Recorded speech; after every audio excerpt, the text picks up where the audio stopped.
Assalamualaikum warahmatullahi wabarakatuh. Nama saya Nura Atika binti Muhammad Syukri. Saya pelajar semester 6. Hari ini saya akan membentangkan tajuk tugasan perlombongan biji timah di daerah Lembah Kinta. Okey, daerah Lembah Kinta ini ialah Perak ini merupakan negeri pertama dalam negeri-negeri Melayu Bersekutu dan merupakan negeri paling progresif di kalangan NMB. Akibat campur tangan British, Perak telah mengalami perubahan yang amat ketara dan menerima beribu-beribu permohonan setiap bulan untuk sektor perlombongan. Daerah Lembah Kinta merupakan salah satu daerah yang paling berpotensi di Perak dari sudut perlombongan. Sejarah terdahulu memperlihatkan Lembah Kinta pesat membangun disebabkan oleh faktor Sungai Kinta yang mempunyai banyak biji timah sebagai sebuah bandar yang lebih terkenal berbanding bandar-bandar di negeri lain. Sejarah Lembah Kinta sudah bermula sejak zaman prasejarah lagi berdasarkan penemuan rangka manusia pada zaman Horbihin di Gunung Ceroh dan serta artifak dan ekofak yang dijumpai di beberapa gua lain seperti Gua Tambun, Gua Golbait. Sejarah Lembah Kinta dikatakan bermula tidak kurang 1,500 tahun lalu berdasarkan penemuan peninggalan-peninggalan Buddha di zaman Srivijaya di Tanjung Rambutan dan lahat tertanam berpuluh tahun kaki di dalam tanah. Pada ketika itu dikatakan Kinta terletak di pertengahan jalan darat antara pusat kerajaan Melayu Buddha Srivijaya di Palembang dengan kerajaan Melayu Khmer di Champa dan Indochina. Lembah Kinta mempunyai banyak warisan geologi dan warisan budaya. Seterusnya ialah kita pergi kepada perkembangan kegiatan perlombongan iaitu kemasukan buruh Cina. Sebelum tahun 1820, perlombongan biji timah di Tanah Melayu hanya diusahakan oleh orang-orang Melayu menggunakan kaedah tradisional dan menggunakan kaedah mendulang dan juga melampat. Namun ketika itu, aktiviti perlombongan ini hanya bertujuan untuk menyara diri sahaja dan mana hasil pengeluaran juga hanyalah sedikit. Namun setelah kedatangan British, perlombongan biji timah ini semakin berkembang pesat lagi apabila orang-orang Cina telah dibawa masuk ke Tanah Melayu untuk dijadikan sebagai buruh. Dasar British yang agak terbuka telah memudahkan lagi kemasukan buruh ini ke Tanah Melayu dan secara tidak langsung dapat memberi impak yang besar terhadap perusahaan biji timah di Tanah Melayu. Hal ini dibuktikan apabila buruh dari Cina ini telah membawa beberapa kaedah perlombongan yang baharu ke Tanah Melayu. Kaedah perlombongan secara lombong dedah dan lombong pam telah berjaya dimajukan lagi industri perlombongan ini sehingga berjaya dimajukan sebagai industri perlombongan di Tanah Melayu bagi sebuah pengeluar yang juga pengeksport yang terbesar di ketika dunia itu sekitar tahun 1900-an.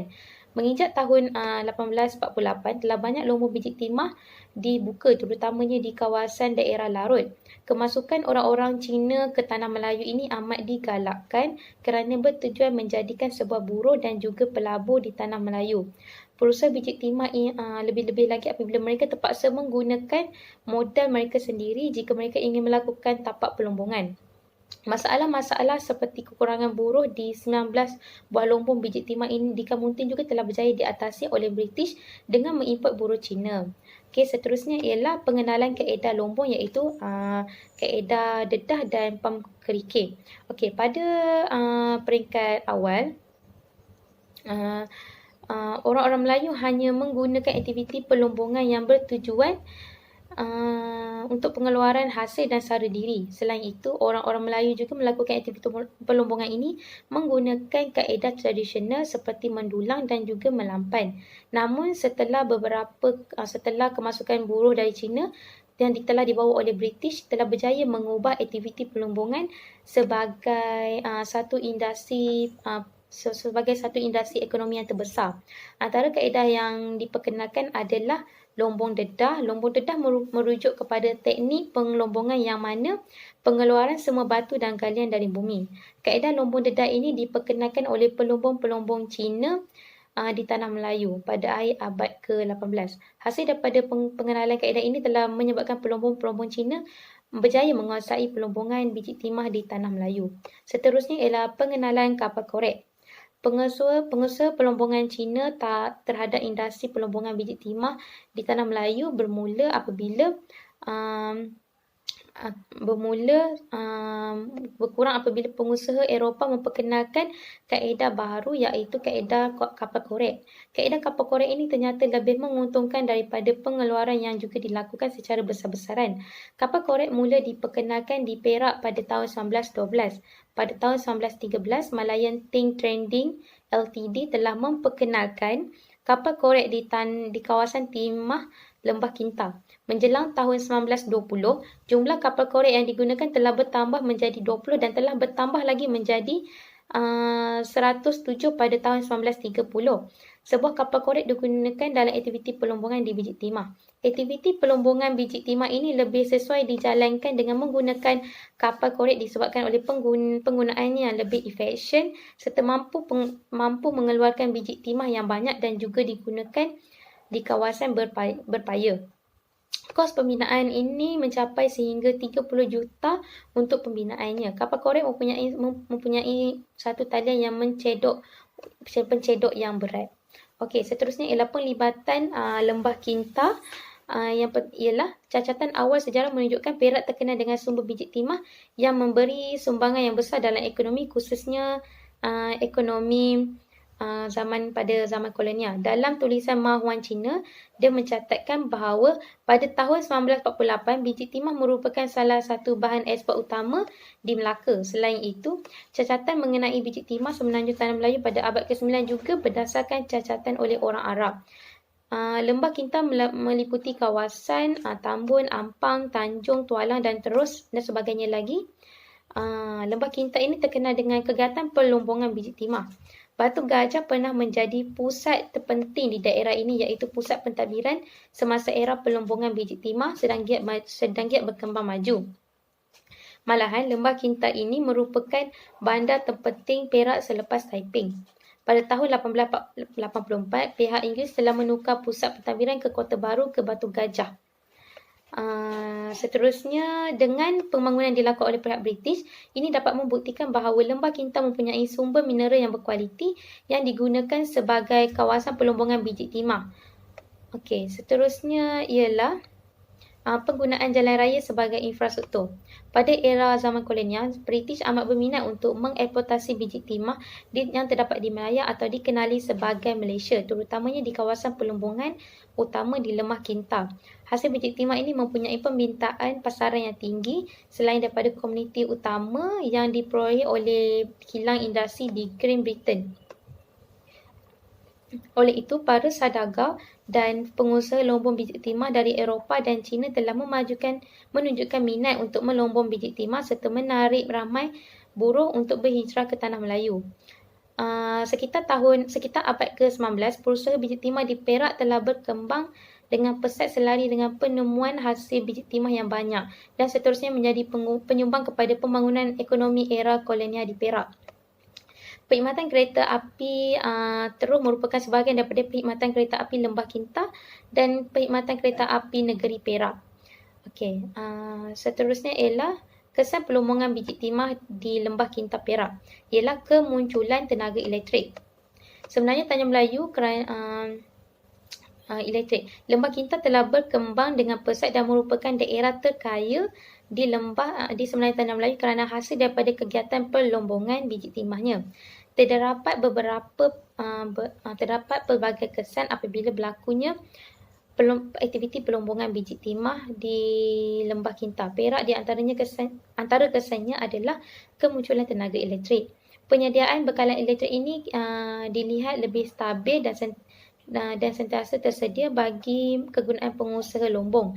Cenderung telah dijadikan sebagai tapak sistem hidroelektrik kerana kedudukannya yang berhampiran dengan Lembah Kinta yang sedang berkembang pesat dan dengan sektor pelombongan biji timah. Tambahan pula, kedudukan geografi yang terletak di laluan Sungai Perak dan mempunyai tasik menjadikan sangat strategik. Selain itu, Perak River Hydroelectric Power Company juga turut memberi perhatian kepada pengusaha lombong biji timah elektrik dari Perhap ialah Kinta Tin Trading. Okey, pembangunan bakalan elektrik juga telah membuka peluang pekerjaan kepada penduduk tempatan. Kerja-kerja pembinaan sistem jalan elektrik dan penyambung talian penghantaran turut menuntut penggunaan tenaga elektrik dalam kuantiti yang ramai. Hal ini bagi memastikan bekalan elektrik dapat disediakan kepada pengusaha-pengusaha lombong biji timah di Lembah Kintang. Seterusnya adalah wujud bandar baharu. Kewujudan bandar-bandar baharu antara bandar yang muncul ialah Batu Gajah, Cemor, Gopeng, Kampar, Bakau Kota Baru dan Mali Mawar. Sungai Raja dan Kampung Kepayang. Hal ini menjadikan Batu Gajah sebagai pusat pentadbiran terpenting pada